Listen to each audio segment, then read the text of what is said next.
Boa noite, seja bem-vindo a mais um culto de louvor e gratidão a Deus. Vamos iniciar com uma oração? Oremos. Maravilhoso Deus e eterno Pai, santificado, Senhor, seja o Teu nome. Como estamos alegres por estarmos aqui na Tua casa para rendermos louvores a Ti. Que o nosso louvor seja aceitável, que o Senhor nos abençoe e que possamos aqui, Senhor, aprender mais de Ti, do Teu amor e daquilo que o Senhor fez por nós. Nos entregamos, Senhor, nas Tuas mãos, em nome do Teu Filho, Jesus. Amém. Hoje nós estamos aqui não apenas para cantar, mas para engrandecer o nome de Deus. Em 1 Coríntios 6,19, o apóstolo Paulo nos lembra que nós somos templos do Espírito Santo. E quando nós cantamos "A casa é sua", estamos dizendo: Senhor, toma o teu lugar. Vamos cantar "A casa é sua".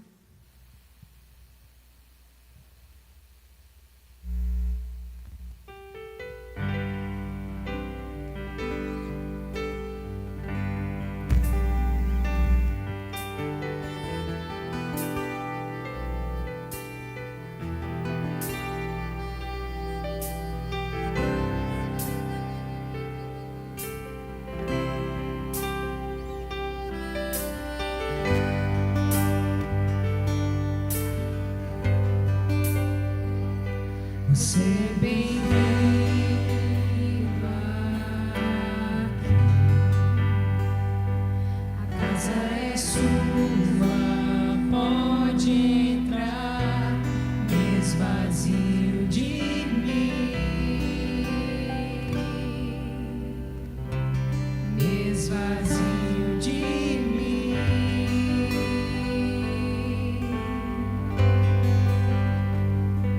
Sopra o teu vento aqui, toma o teu trono, vem reinar, nós queremos te ouvir, nós queremos te ouvir.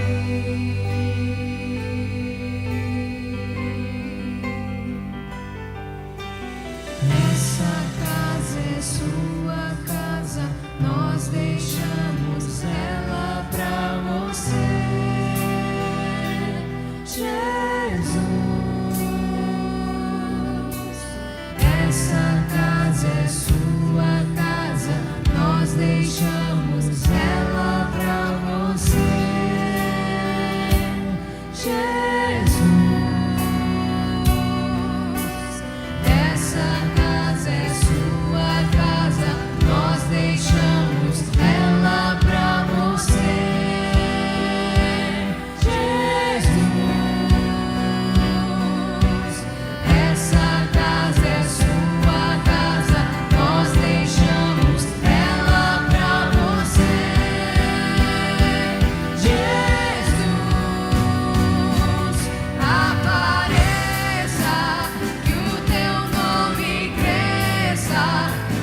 Ezequiel 47, o profeta vê águas que fluem do templo e trazem cura e vida por onde passam. Quem crer em mim, como diz a Escritura, do seu interior fluirão rios de águas vivas. Vamos cantar Tu és, águas purificadoras. Cante com alegria e com entusiasmo.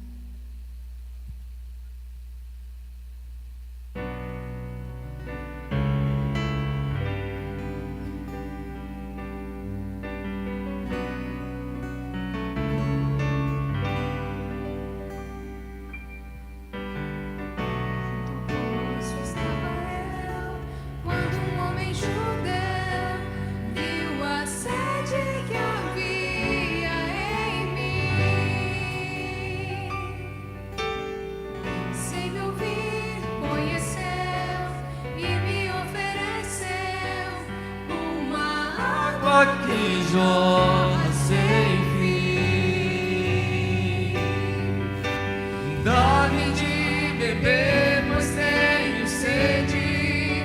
Não quero mais buscar em outras fontes. Não precisarei aqui voltar pra minha sede saciar, uma vez que eu já ouvi teu falar. Tu és por quem a minha alma esperou, a fonte da vida que me encontrou. És o dom de Deus, o Messias, o meu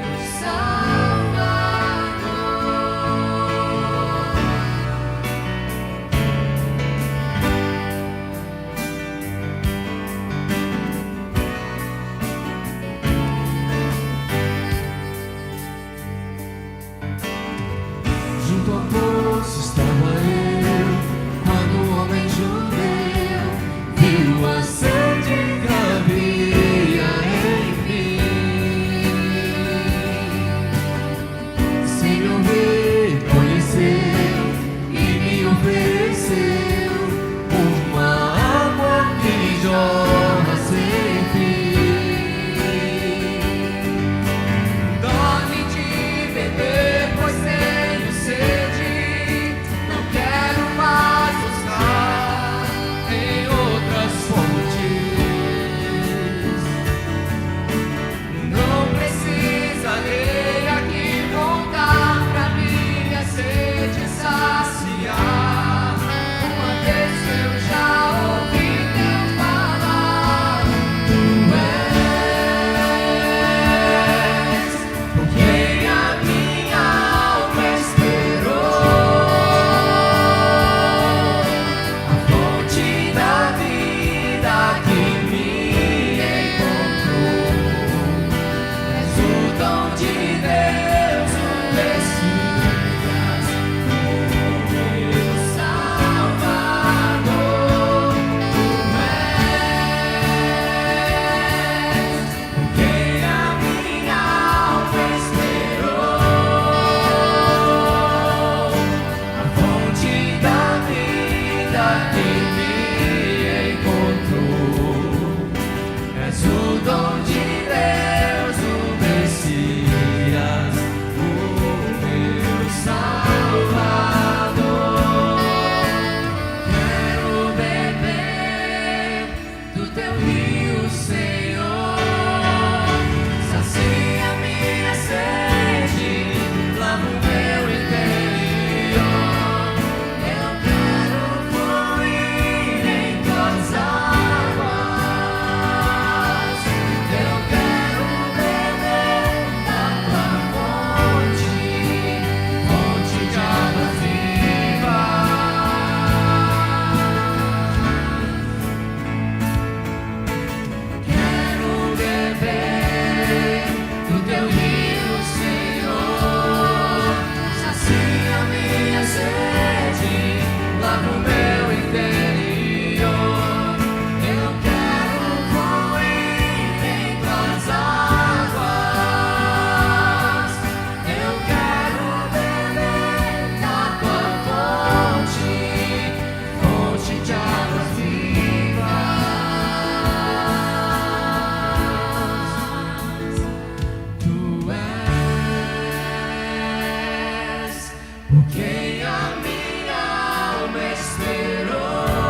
A Bíblia nos assegura que a mão do Senhor não está encolhida. Isaías 41:10 nos diz: não temas, porque eu sou contigo, não te assombres, porque eu sou o teu Deus. Eu te fortaleço e te ajudo e te sustento com minha destra fiel. Com essa certeza, vamos nos colocar de pé e vamos cantar Tua Forte Mão.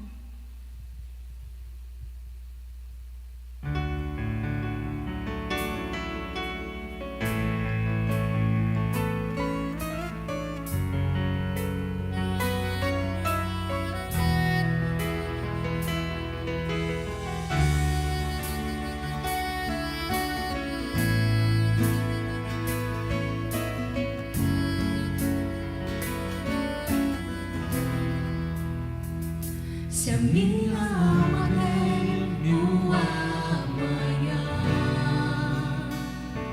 e o coração não vê o teu cuidado, se eu não consigo ouvir a tua voz, ainda assim confio.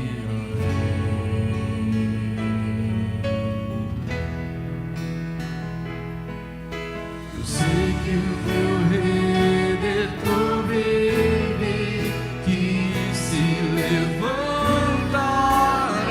sobre a terra. A tua bondade transbordará meus desertos com misericórdias.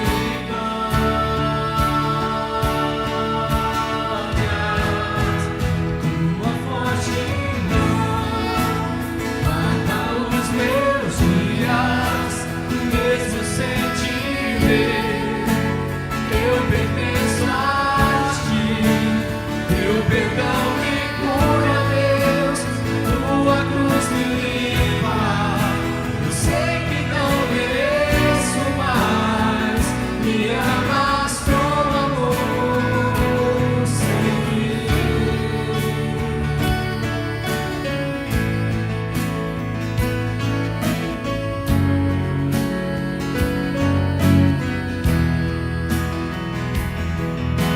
Sei que o meu Redentor vive, que se levantará sobre a terra. A tua bondade transbordará meus desertos com misericórdia.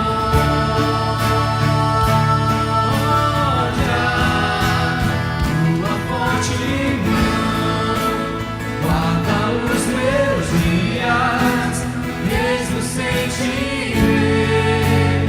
Eu pertenço a ti, teu perdão me cura, Deus, tua cruz me limpa. Eu sei que não mereço mais, me amas como quem vive. Posso crer no amanhã, porque ele vive. Temor não há, mas eu bem sei, eu sei que a minha vida está nas mãos do meu Jesus, que vivo está. Mas eu bem sei, eu sei que a minha vida está nas mãos do meu Jesus, que vivo está.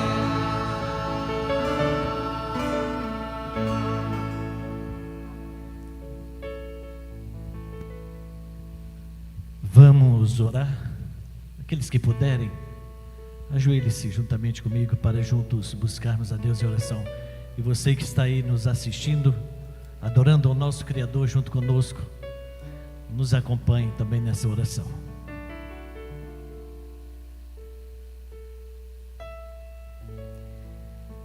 Deus querido, eterno Pai, aqui estamos nós mais uma vez na Tua Santa Casa, com o coração contrito, com o coração voltado à adoração. Na Tua Palavra o Senhor afirma que não aceita o nosso culto, não aceita a nossa oferta se nós não viermos na Tua casa com o coração humilde, com o coração contrito, para Te adorar e Te ofertar. Aceita, Senhor, a nossa adoração, aceita o nosso louvor. Reconhecemos a nossa pequenez, a nossa fragilidade, o quão pecadores somos diante do Teu poder, diante do Teu amor, da Tua misericórdia por nós. E por isso estamos aqui humildemente pedindo ao Senhor que aceita o nosso culto, aceita também o nosso coração. A Tua Palavra logo mais será aberta pelo Teu servo e o nosso querido irmão Reinaldo Chaves, e que ao abrir a Tua Palavra, que o Espírito Santo ilumine a sua mente, ilumine nossas mentes para que possamos entender, compreender a Tua mensagem e assim pôr em prática em nossas vidas. E também sentir no coração o desejo de compartilhar com aqueles que precisam ouvir destas verdades. Prepare nosso coração, esteja com cada irmão, com cada amigo nesta noite, aqui na nave da igreja e assistindo-nos pelas redes sociais, que o Espírito Santo faça-se presente em todos os lugares. Obrigado, meu Pai, por tudo que tens feito e pelo que irá fazer por nós. Perdoa-nos e salva-nos em nome de Jesus, agora e sempre. Amém. Amém.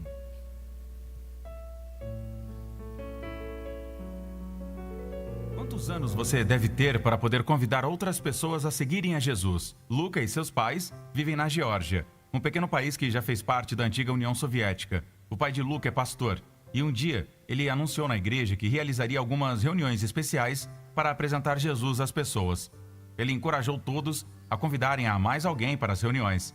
Inspirado por essa sugestão, o pequeno Luca já sabia exatamente a quem convidaria para as reuniões. Sua professora do jardim da infância. Luca ficou emocionado quando a viu entrar na igreja na primeira noite após seu convite. A senhora Katy começou a participar regularmente das reuniões e disse a Luca e seus pais que as mensagens que escutou eram exatamente o que ela precisava. Ao final das reuniões, foi batizada. Vendo a condição da classe das crianças da igreja, a senhora Katy percebeu que as crianças na Geórgia não tinham bíblias ou lições da escola sabatina no idioma local. Isso fazia com que fosse difícil para elas lembrar das histórias que o professor contava na escola sabatina. Depois de um tempo, uma parte especial da oferta missionária de membros da igreja em todo o mundo ajudou os adventistas na Geórgia a comprar bíblias e imprimir as lições da escola sabatina das crianças na língua nativa de Luca. Agora Luca compartilha as lições da escola sabatina com os amigos na escola e os convida a ir à igreja para aprender mais sobre Deus. Isso só foi possível porque as ofertas missionárias de todo o mundo foram destinadas ao Fundo Missionário Mundial e depois distribuídas globalmente, parte delas chegando até mesmo ao país da Geórgia. Esse eficiente sistema global de distribuição permite à igreja atender às necessidades missionárias, mesmo em lugares onde há poucos convertidos ou nenhum para apoiar a obra de Deus. Nas regiões onde foi adotado o plano da oferta combinada, 20% de cada oferta não dirigida são destinados ao Fundo Missionário Mundial e apoiarão projetos como este na Geórgia. Ao devolvermos nossos dízimos e o pacto, que possamos colocar nossos desejos em último lugar e primeiro Deus.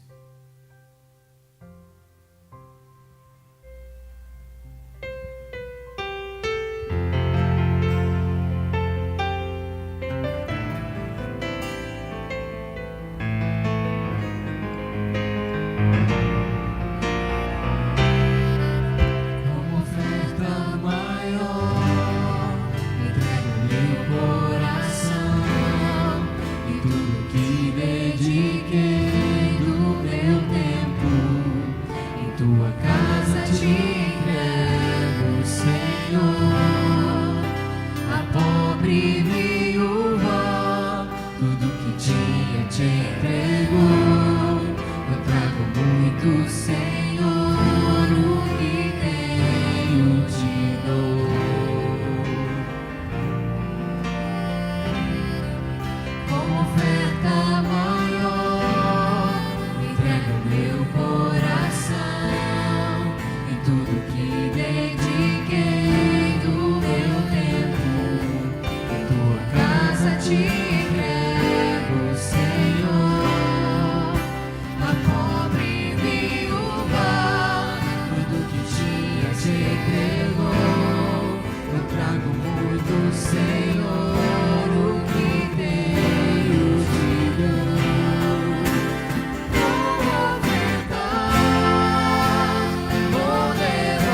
Te convido, assim como você está, a curvar a sua fronte e juntos vamos elevar uma prece a Deus. Querido Deus, muito obrigado, Senhor, pela oportunidade de estarmos aqui mais uma vez para rendermos graças ao Teu nome e também para Te adorar. Muito obrigado pelo dom da vida que o Senhor deste a cada um de nós. Muito obrigado também, Senhor, por essa pequena parte que nós estamos devolvendo a Ti. Uma pequena parte de muito que o Senhor tem nos dado a cada dia.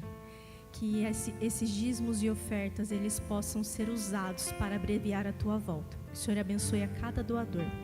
Continue conosco no restante desse culto de adoração. É o que te pedimos e agradecemos em nome de Jesus. Amém.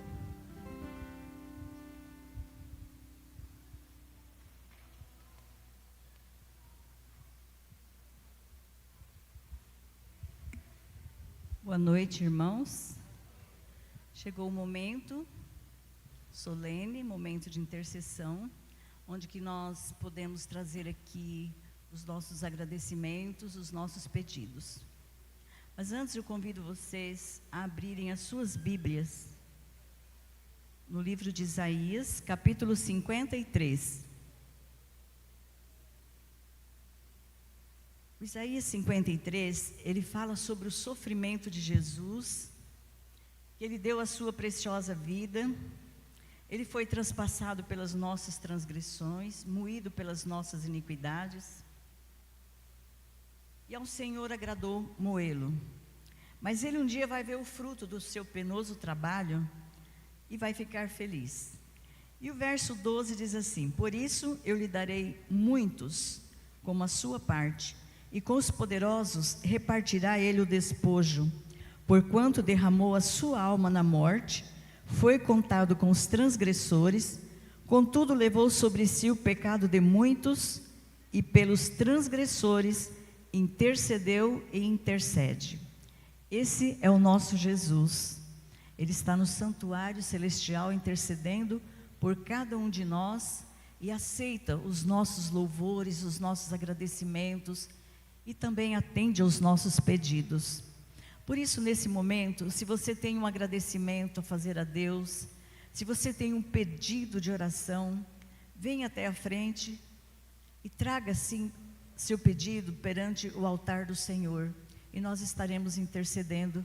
Então, enquanto o grupo de louvor canta, você pode vir aqui à frente, trazer o seu pedido.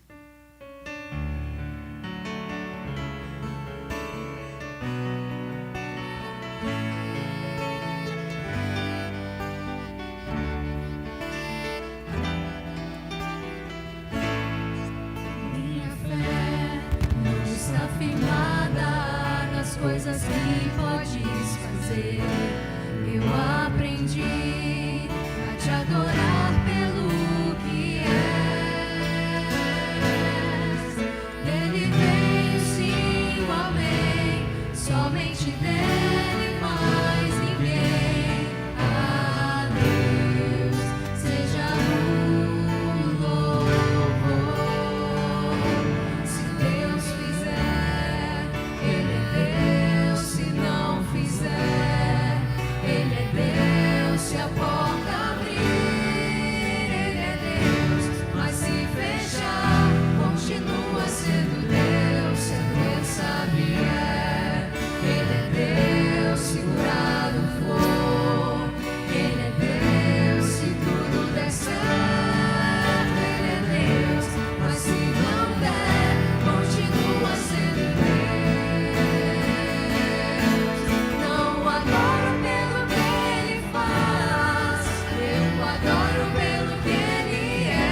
poderoso Deus. Nós te louvamos pelo que tu és, Senhor. Deus eterno, maravilhoso, conselheiro, Deus forte, Pai da eternidade, príncipe da paz. Louvado, exaltado seja o teu santo nome, porque o Senhor intercede por nós no santuário celestial e ouve as nossas preces, conhece os nossos anseios.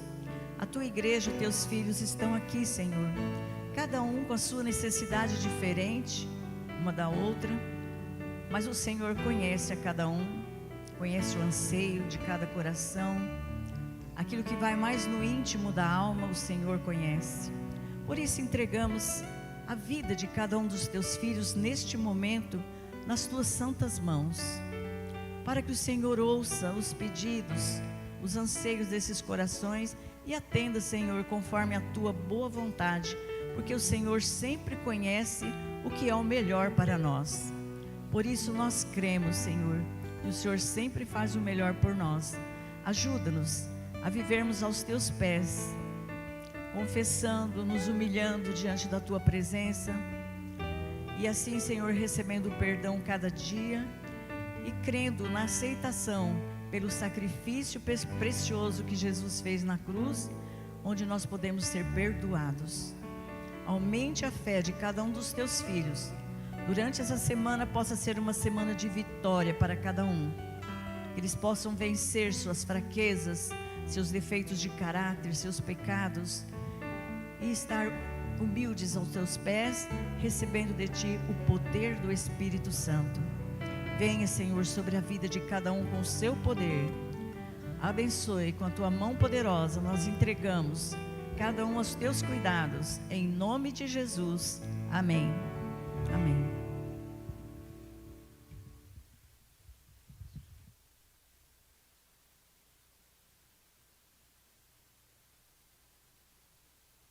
Boa noite. Que a graça de Deus e o Espírito Santo esteja no nosso meio. Amém?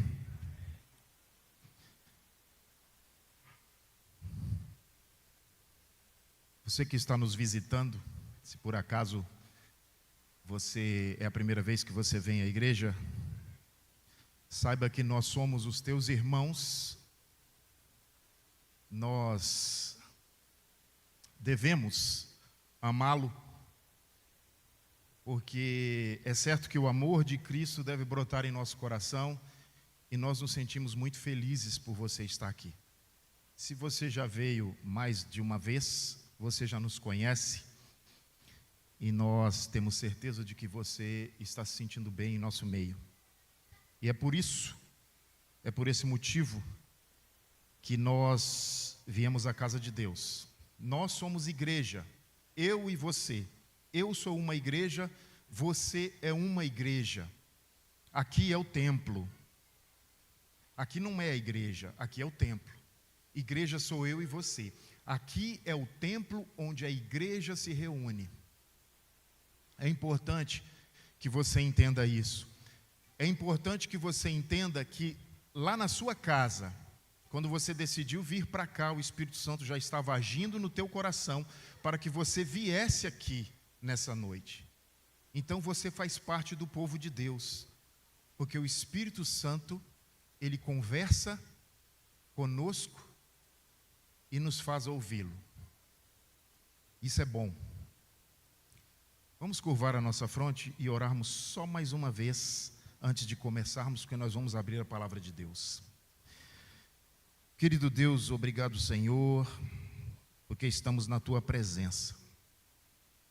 E eu peço de uma maneira humilde e verdadeira que o Senhor me use, porque eu não sou capaz, eu não consigo, como ser humano, falar da tua mensagem se não for usado pelo teu Espírito Santo. Porque as verdades ditas pela tua palavra, elas devem sair perfeitas como tu és perfeito. Então, Senhor, eu peço que me uses e que trabalhe no coração da igreja, no coração dos teus filhos, no coração dos nossos amigos, para que nesse momento o teu Espírito Santo que me permite falar em teu nome, possa também agir no coração de cada um aqui, para que o Senhor permita que eles entendam a verdade conforme o Senhor deseja. Nós oramos em nome de Jesus. Amém. Você já pensou que não deveria ser difícil sermos perfeitos? Eu, por exemplo, eu sou mau e não faço nenhum esforço para isso. Eu sou ruim. Eu tenho a natureza pecaminosa e eu não me esforço para isso. Ser perfeito não deveria ser só seguir no caminho contrário? Devia ser fácil, né? Afinal de contas, se eu não faço força para ser mal, eu deveria então não fazer força para ser bom, para ser perfeito. Mas por que a gente não consegue? Por que a gente não consegue?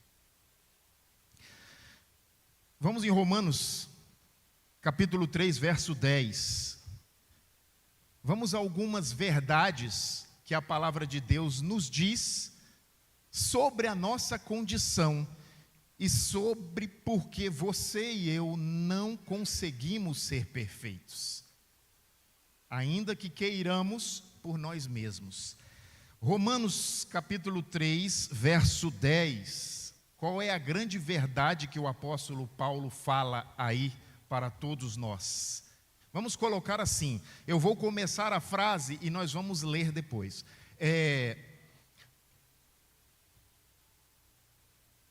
Espera que depois dos 2 pontos ali eu vou colocar uma palavra, tá? Uma frase e depois a gente completa.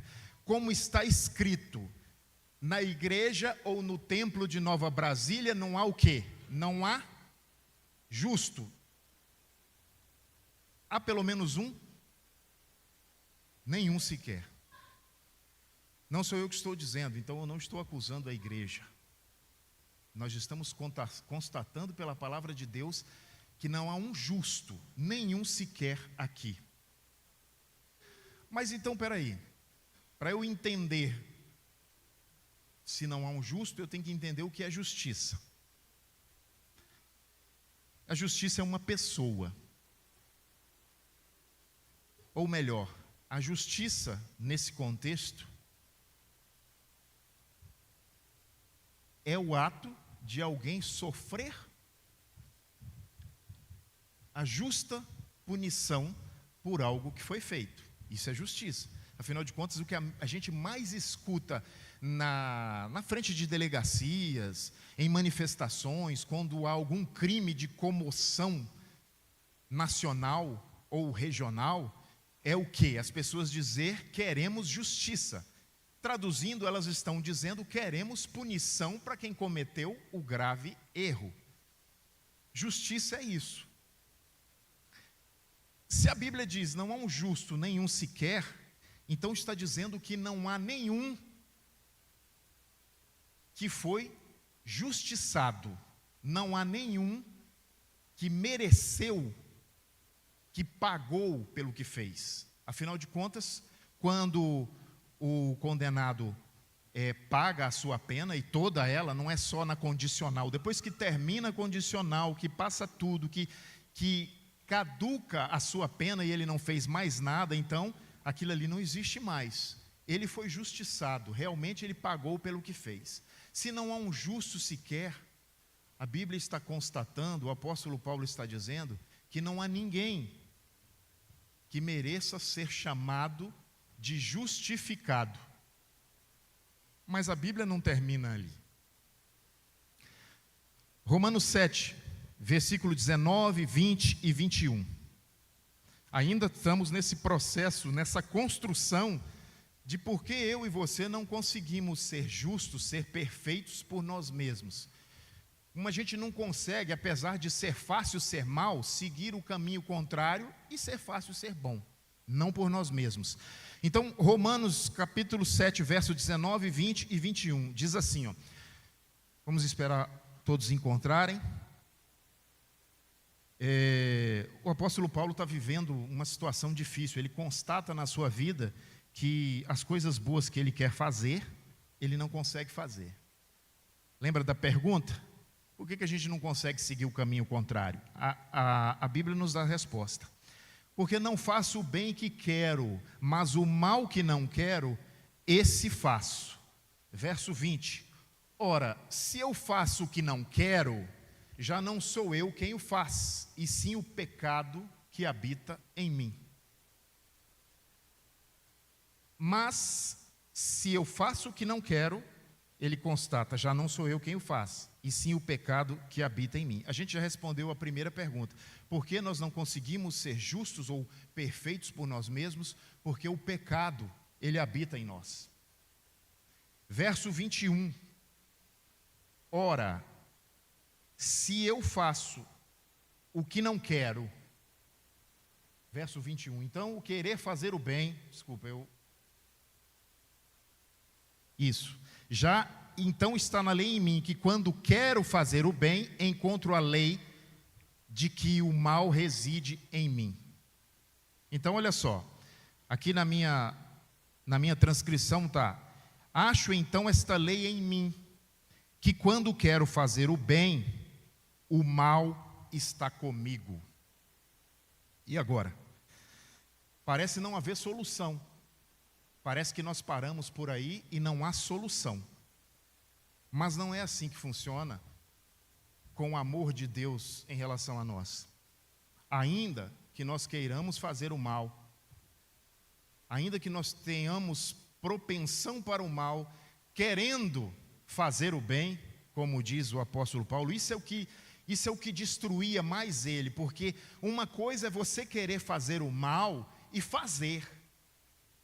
Você quer, você olha o resultado, você pode até ser infeliz, mas você não se sente infeliz, porque você quer fazer o mal. Mas a situação de Paulo era diferente, ele queria fazer o bem, ainda assim ele fazia o mal. Isso o deixava transtornado e desesperado, porque o apóstolo Paulo queria ver a Deus, queria a salvação, e ele sabia que estando na maldade, ele não teria condições e ele não veria a Deus. E essa era a tristeza do apóstolo Paulo. Sabe, em toda religião, há dois tipos de pessoas em relação àquela religião: os fiéis e os adeptos culturais. Em toda. Infelizmente, na nossa, também há os fiéis e os adeptos culturais. Ainda que o meu pai fosse pastor, que a minha mãe fosse professora, diretora do colégio adventista, e o meu avô fosse presidente da associação ou da união, talvez seria muito chocante para mim sair da igreja e fazer as coisas que eu gostaria de fazer, de errado. Talvez eu ficaria restrito ao meu círculo social, ainda que não cresce em tudo o que ele confessa, o que ele professa, eu ficaria retido ali no meu círculo. Eu poderia ter medo de perder essa convivência, eu poderia ter medo de estar nessa sociedade. E assim qualquer pessoa, assim o judeu, assim o assembleiano, assim o presbiteriano, em todas as religiões, em todas as igrejas, há os adeptos culturais e os fiéis. E aí é que está o perigo. E se você, nosso amigo que visita hoje, pensa que pode ser diferente na sua denominação, não é, porque na nossa não é. Nós não sabemos quem são, assim como talvez você não saiba quem é adepto, embora você possa pensar, mas não é seu direito, como não é o nosso julgar uns aos outros. Há um perigo aí. Nós devemos entender o motivo pelo qual nós professamos crer em Deus. Não há nenhuma outra razão para nós estarmos diante de Deus que não seja o cristianismo puro e verdadeiro. E cristianismo é Cristo. Nós devemos viver Cristo. É importante o sábado, muito importante. É importante o santuário, é a doutrina principal da nossa igreja, da igreja adventista. Os 10 mandamentos são importantes, todos eles, inclusive o 4º, mas não salvam, mas não podem nos manter como povo de Deus, não podem. Se talvez alguém aqui nos visita pode estar pensando assim, nossa, mas eu pensava que guardar o sábado era o ponto central que os adventistas pregam para a salvação. Não, não é. A salvação reside em uma pessoa, reside em um nome, em Jesus Cristo. Todas as outras coisas existem em função de Cristo. Se eu não tenho Cristo no coração, certamente não é um dia que eu vou guardar que vai me tornar salvo. Porque não é por obras, é por fé. Não é por desejo, é pela realização de Jesus Cristo na minha vida. Por mais que eu deseje me salvar, isso não me salva, se Cristo não fizer a obra para mim. Então, seguindo aqui, eu gostaria, é aqui que entra a figura do cordeiro e do leão. Agora nós vamos falar do livro de Apocalipse, porque é lá que eu quero encontrar o cordeiro.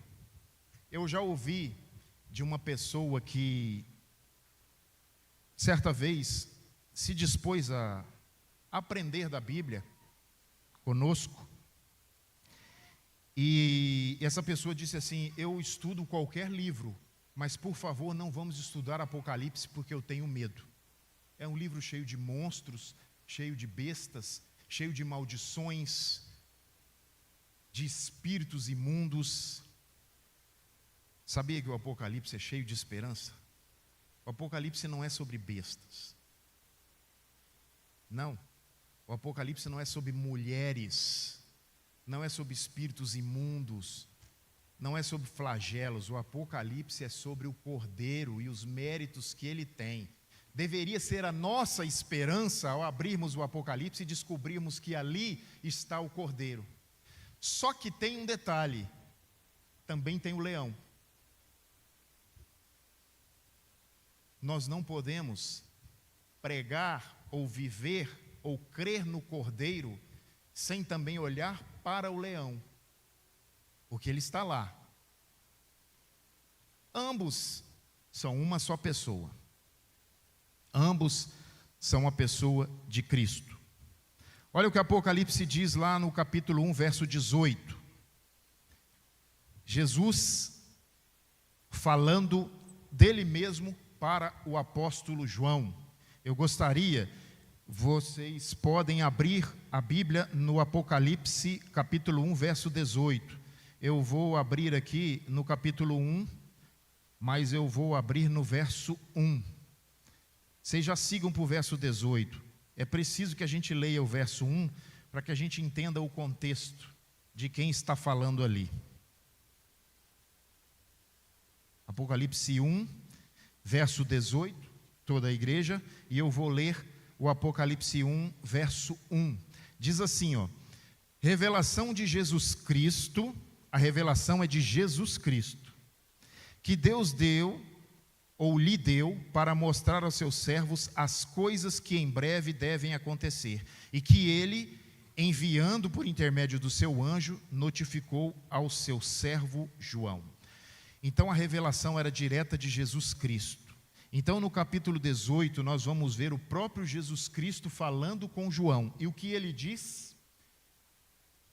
E aquele que vive, olha Jesus falando: estive morto, mas eis que estou vivo pelos séculos dos séculos.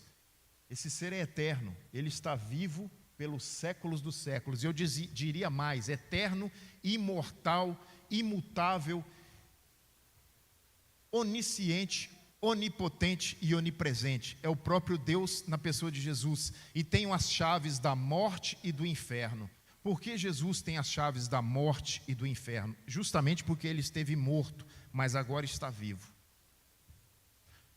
Esse é o segredo pelo qual Jesus tem as chaves da morte e do inferno. Apocalipse 1, verso 18, fala de quem? Daquele que esteve morto e agora está vivo. O fato de Jesus estar vivo é a maior esperança e a maior certeza para mim e para você, de que o livro do Apocalipse é um livro de esperança, não é um livro de maldição, não é um livro de figuras horríveis, malignas, é um livro de salvação. Lá existe o Cordeiro que venceu a besta.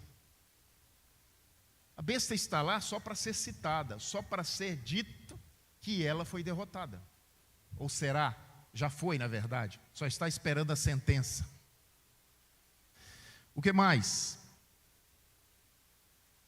No capítulo 1 a 3 de Apocalipse, Jesus é o Senhor da igreja e caminha entre os candeeiros. Nos capítulos 4 e 5, nós estamos falando de Jesus. Ele é o Cordeiro digno por ter derramado seu sangue, mas também é o leão da tribo de Judá. E aqui que eu queria, para a gente já caminhando para o nosso desenrolar final, para a parte final do nosso sermão, exatamente isso. Muitas vezes nós ficamos felizes, nós vemos a figura do Cordeiro, nós vemos a figura cândida, imaculada, branca, que representa a justiça, e a gente lembra do animal e olha aquele animalzinho, é um dos animais mais cândidos que existem. É o único animal que vai para a morte e não se desespera. É o único animal que é dolorido vê-lo morrer. E eu fico pensando aqui, como deveria ser, ou como devia, na verdade, como devia ser solene aquela cena do sacrifício diário em que o pecador imolava o cordeiro, sabendo que aquele animal representava o Deus vivo, justo, inocente, sofrendo as dores e a morte pelos pecados daquele que estava ali. Era assim que deveria ser, era para lá que deveria chegar isso. A gente costuma ver essa imagem do cordeiro, e nessa imagem a gente perde de vista a imagem do leão, o leão da tribo de Judá. É dito só uma vez a figura do leão, em Apocalipse. Na Bíblia também eu procurei, eu não encontrei outra, que faz a relação direta entre o cordeiro e o leão, sendo a mesma pessoa, sendo Cristo. Mas há um motivo para isso. Há um motivo para isso. No capítulo 5 de Apocalipse, diz assim: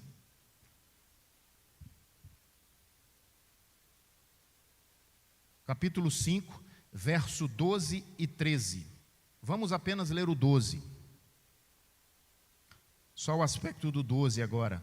Capítulo 5, verso 12. Quando encontrarem, todos encontrarem, a gente vai ler. Olha só.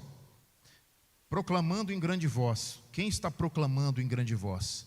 Milhões de anjos, milhares de milhares.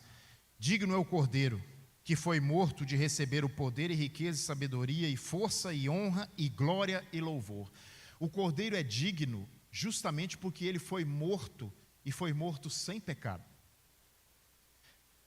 Para você que nos visita, talvez não seja recorrente o estudo sobre o Cordeiro, imagino que talvez sim, uma vez que a figura do Cordeiro ela é universal em todas as igrejas cristãs, umas exploram mais, outras menos, mas no Antigo Testamento nós encontramos o Cordeiro Pascal, o Cordeiro do sacrifício diário e os outros cordeiros e animais sacrificados pelos pecados individuais.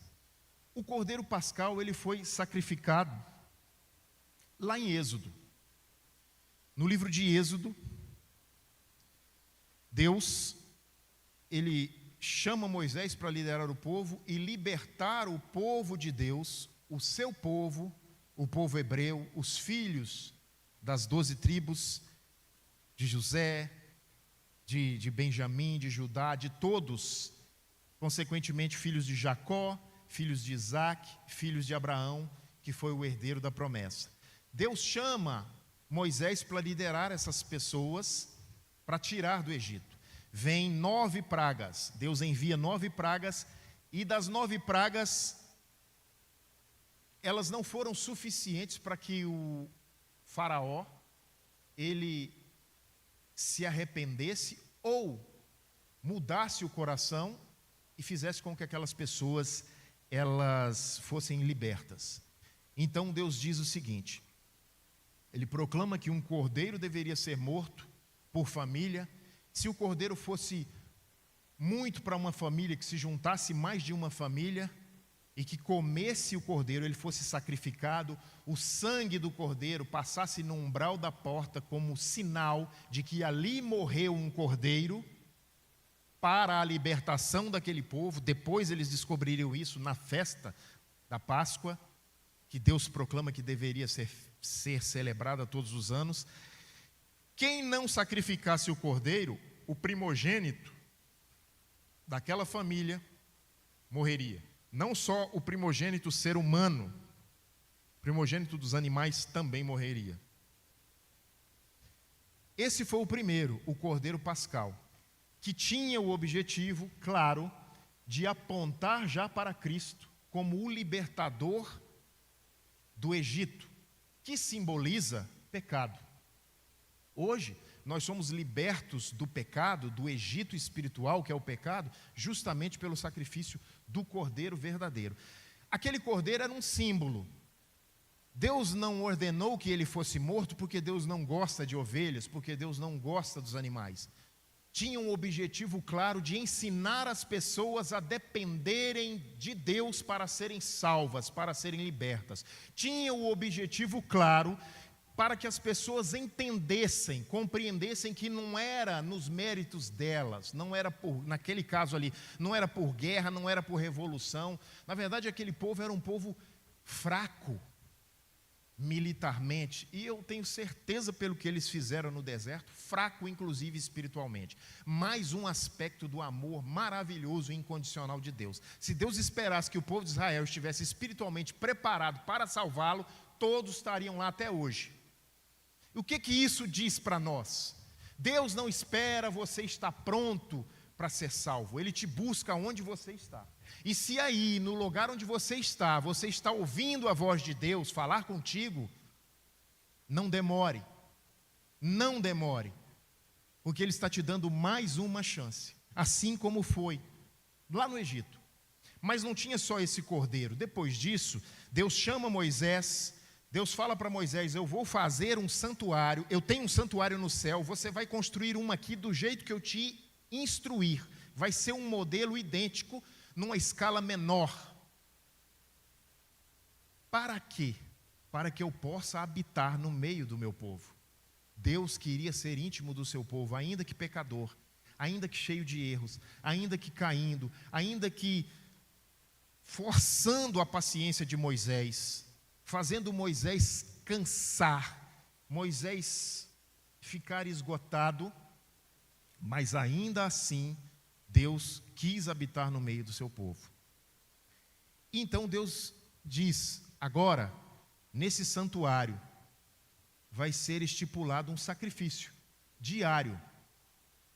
Todos os dias, de manhã e à tarde, vai morrer um cordeiro, e esse cordeiro que vai morrer, ele vai simbolizar o cordeiro de Deus, o Emanuel, Deus conosco, que morrerá um dia, isso lá ainda nos tempos de Moisés, então estava no futuro, na morte de Cristo, que morrerá um dia para salvar toda a humanidade. E cada vez que as pessoas viam esse sacrifício, elas então se lembravam e entendiam, ou deviam entender, porque era para isso que era feito, que Cristo, o Emanuel, Deus conosco, morreria no lugar de cada um deles.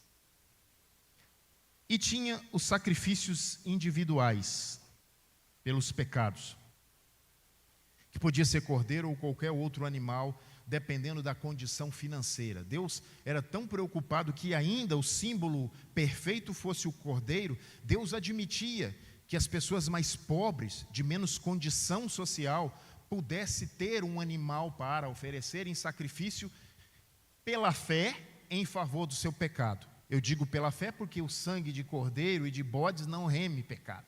Não faz remissão de pecados. Não salva pessoas. É o sangue do cordeiro verdadeiro, o sangue de Cristo. E o Novo Testamento apresenta essa mesma figura. João 1, verso 29. Evangelho de João, verso 29. Então a gente precisa entender. Eu preciso do cordeiro para ser salvo. O cordeiro verdadeiro não é aquele que tinha o sangue derramado no santuário, que teve o sangue derramado no Egito. Aquele era um símbolo. O primeiro, no caso do cordeiro pascal, o cordeiro que estava libertando o povo do Egito, que nos liberta do Egito espiritual. Mas é o mesmo cordeiro, é Cristo. João 1, verso 29 diz como lá? Quando João o Batista viu Jesus, o que ele diz? Que ele falou: eis o Cordeiro de Deus que tira o pecado do mundo. Tem também João 1, verso 36. É a mesma ratificação, né? O apóstolo João diz a mesma coisa. 1, verso 36. Diz lá: vendo Jesus passar, disse: eis o Cordeiro de Deus. Por duas vezes o profeta João, aquele que vivia no deserto, que Jesus disse que a voz do que clama no deserto, nunca mais se levantaria um profeta como ele, que teve o privilégio de abrir os caminhos e veredas para o Salvador do mundo, que ainda que por pouco tempo foi contemporâneo do seu ministério, que teve esse imenso privilégio. Esse homem tocado pelo Espírito Santo, ele não pôde deixar de ver a Jesus e não proclamar o que Jesus verdadeiramente é: o Cordeiro de Deus que tira o pecado do mundo.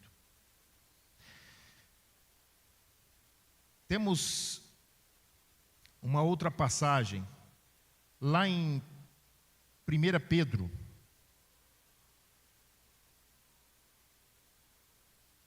1 Pedro, capítulo 1. Deixa eu encontrar aqui, verso 19. Estou com várias referências aqui, então eu preciso estar sempre me guiando aqui, pela minha Bíblia online, na minha Bíblia analógica, né? Antiga, que não falha nunca. Pedro une a coisa, porque olha só, o cordeiro morria lá no Antigo Testamento e ele era o quê? Imolado e apontava para Jesus. João fala: eis o Cordeiro de Deus que tira o pecado do mundo, mas João não faz essa relação, não na proclamação, é lógico que ele sabia, mas o apóstolo Pedro diz: mas pelo precioso sangue, como de cordeiro sem defeito e sem mácula, o sangue de Cristo. Vamos voltar no verso anterior, no verso 18, porque ele está dizendo que o sangue daqueles animais lá era só símbolo, eles não tinham poder em si mesmo para salvar o homem. Olha só, no verso 18, sabendo... Na verdade, está falando de outras coisas, né? Está falando de riqueza. Sabendo que não foi mediante coisas corruptíveis, como prata ou ouro, que fosse resgatados do vosso fútil procedimento, que vossos pais vos legaram, mas pelo precioso sangue, como de cordeiro, sem defeito e sem mácula, o sangue de Cristo. Aqui, então, o apóstolo Pedro deixa claro duas coisas. Uma, foi o sangue de Cristo, o único que pode nos salvar. Duas, não há nada que o ser humano faça por si mesmo, porque quando ele diz aqui que não é com prata, com ouro, com riquezas humanas, ele está deixando claro o seguinte: não é com nenhum mérito humano que a gente foi resgatado. Nós fomos resgatados pelo sangue precioso de Jesus. Seguindo agora para o nosso finalmente. Somente a morte de Cristo como Cordeiro imaculado pode nos livrar da culpa do pecado. O Cordeiro, ele conquistou a nossa salvação pelo seu sacrifício. A vitória de Cristo foi pelo seu sacrifício. Não foi o relacionamento de Cristo com Deus, não foi a encarnação dele, não foi a vida humana que ele teve que nos habilitou à salvação. Não foi. Não foi o relacionamento de Jesus com Deus, não foi a encarnação e não foram os milagres dele que nos habilitou a estarmos com Deus um dia.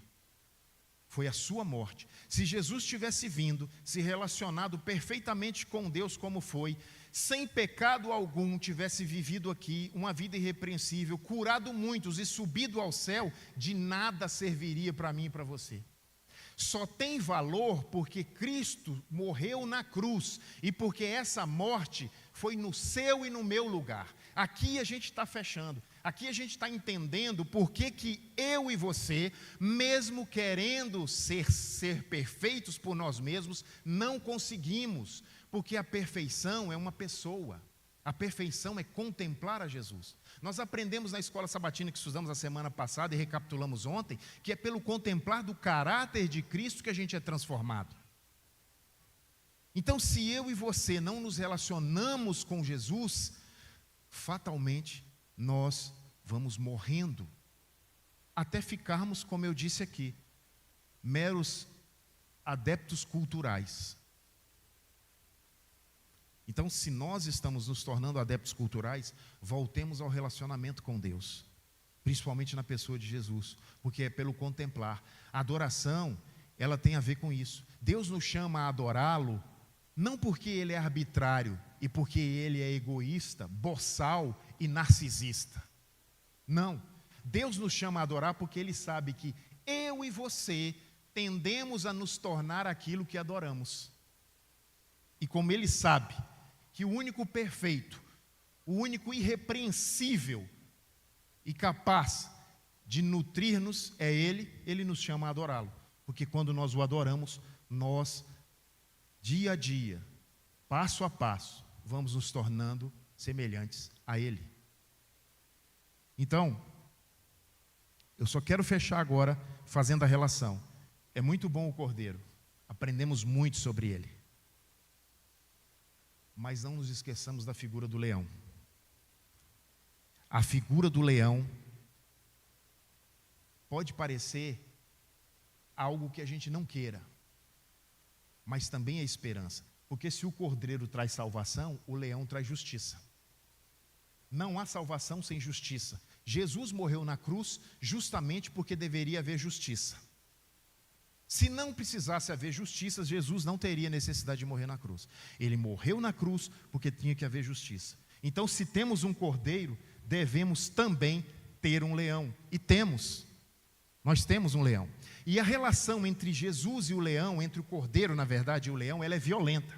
Porque o cordeiro foi morto. Ele foi pendurado num madeiro. Ele foi considerado maldição.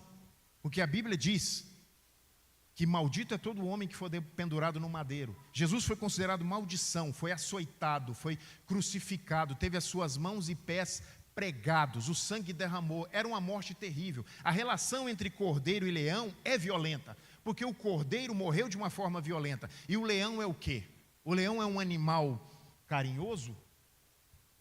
O leão é um animal forte, poderoso, considerado o rei dos animais, de uma explosão incrível, de uma força e uma ferocidade inconcebíveis para a nossa mente.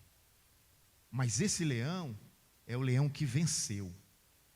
Venceu nos méritos do cordeiro. Leão e cordeiro são a mesma pessoa, aspectos diferentes da mesma pessoa. O leão vem para trazer juízo, o cordeiro veio para trazer salvação. Se você está esperando salvação e não espera juízo, você está errado, eu estou errado. Nós precisamos esperar o juízo. E esperar o juízo é que nos torna a entender que estamos diante de um Deus solene, que ainda que nos ama, também é justo. Ainda que nos salva, também é justo. E exige que o pecado seja erradicado. E esse aspecto da ira de Deus não é algo ruim. Porque quando a gente pensa em ira, a gente pensa na nossa ira. Eu estou irado. A minha ira é diferente. Eu, quando me iro com alguém, eu quero que essa pessoa pague. Na verdade, vamos comparar a ira de Jonas. Jonas lutou com Deus porque ele não admitia que os ninivitas, eles fossem o quê? Eles fossem salvos. Ele não queria salvação. Jonas não queria arrependimento. A ira de Deus, ela não é contra o pecador, como Jonas estava no princípio. e como muitos de nós queremos. E eu confesso, eu disse para vocês no começo, eu tenho pressa para ser mal, é fácil. Sem querer eu sou. Todos somos. Uns mais, outros menos na nossa escala, mas na verdade na escala de Deus todos somos. O que nós devemos fazer? Nós devemos entender que a ira de Deus, ela é um aspecto do seu amor. Porque a ira de Deus, ela vai se abater em um dia, mas nesse dia que se abater a ira de Deus, também vai haver salvação. Então a ira de Deus, ela está sendo justiça e salvação para aqueles que esperam. E vai ser no tempo certo. Vai ser na plenitude dos tempos do grande Deus Todo-Poderoso. Eu queria encerrar justamente dizendo isso para vocês. Nós aprendemos aqui que eu e você não somos bons porque queremos. Não adianta. Não somos perfeitos pelos nossos méritos, mas pelos méritos de Cristo. Mas também, e outra verdade que nós aprendemos, o Apocalipse não é um livro de bestas, não é um livro de maldade, o Apocalipse é um livro de esperança. O Apocalipse está cheio de cordeiro, cheio. Eu vou citar só os versos aqui em que a gente pode escolher cordeiro. Apocalipse 5:6, 5:8, 5:12, 5:13, 6:1, 6:16, 7:9, 7:10, 7:14, 7:17, 12:11, 13:8, Apocalipse 13:11, 14:1, 14:4. Só para ficar aqui. Eu poderia falar mais. Nem cheguei do 15 para frente. O Apocalipse é sobre o Cordeiro. O Apocalipse é sobre salvação. Temos que estudar o Apocalipse não porque ele nos condena, é porque ele nos dá salvação, ele nos dá esperança. E não percamos de vista a figura do leão, porque vai fazer com que diante do Cordeiro estejamos de maneira solene, entendendo que ele nos dá salvação, mas também faz juízo. Que seja para mim e para você um desejo enorme e constante de estarmos na presença de Deus todos os dias, para aproveitarmos os méritos do Cordeiro, sermos mais semelhantes a Ele e esperarmos o juízo de cabeça erguida e dizermos todos juntos: esse é o nosso Deus a quem aguardávamos. Amém? Vamos ficar em pé, vamos fazer uma oração.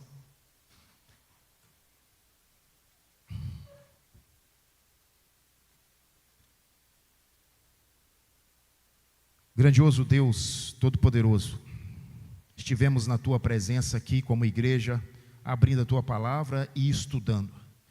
Senhor, nós tivemos momentos de aprendizado. Esses momentos serão importantes se eles não saírem do nosso coração. Se eles forem transformadores para que nós hoje e sempre possamos nos manter aos Teus pés, clamando a Ti e sendo transformados dia a dia.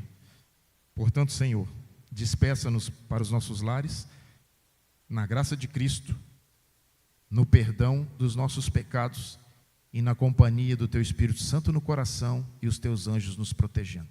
Nós oramos em nome de Jesus. Amém.